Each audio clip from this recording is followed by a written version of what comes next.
le conte de l'Assemblée des sages et le secret des langues.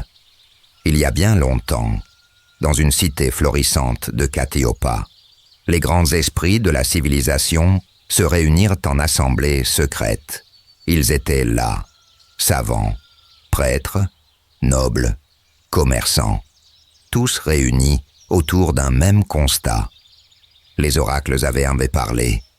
Ce qu'ils avaient en vue était terrible. Les temps de lumière touchaient à leur fin. Une ombre grandissait au loin, portant avec elle l'esclavage, l'oppression, la destruction des temples, l'oubli des traditions. L'Afrique allait traverser des siècles de tourments. Ce qu'ils avaient bâti risquait d'être englouti dans l'oubli.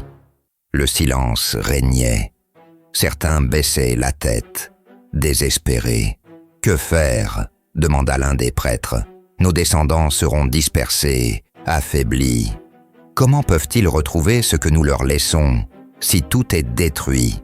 Nous devons cacher notre savoir là où l'ennemi ne le verra pas, » dit un ancien roi. « Mais où ?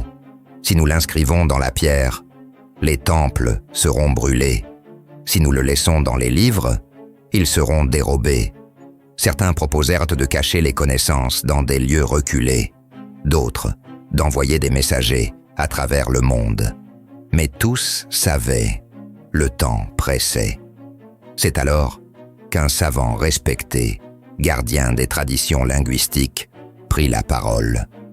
Et si la clé était déjà en nous? Tous se turent et l'écoutèrent attentivement. Les temples peuvent être détruits, mais nos langues demeureront.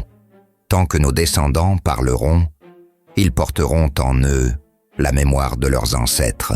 « Que veux-tu dire ?» demanda un jeune initié. « Chaque mot, chaque son dans nos langues est un code. Nos ancêtres les ont construits, non seulement pour communiquer, mais aussi pour transmettre des vérités profondes. Regardez le mot Zola. Il n'est pas une simple suite de lettres. Il est une vibration, un enseignement. Alors, nous allons inscrire notre savoir dans nos langues, déclara un prêtre. Les envahisseurs croiront nous avoir dépouillés, mais chaque enfant qui naîtra parlera avec la sagesse des anciens, même sans le savoir. Un jour, ils se souviendront, conclut le savant. Un jour, ils comprendront, et ils reviendront vers nous, à travers les mots qu'ils auront toujours portés en eux. Ainsi fut décidé. La plus grande transmission cachée de l'histoire.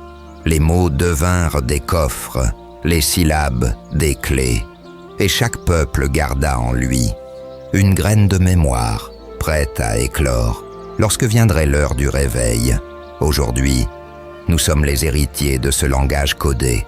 Le Zola ne s'est jamais perdu. Il attend simplement d'être redécouvert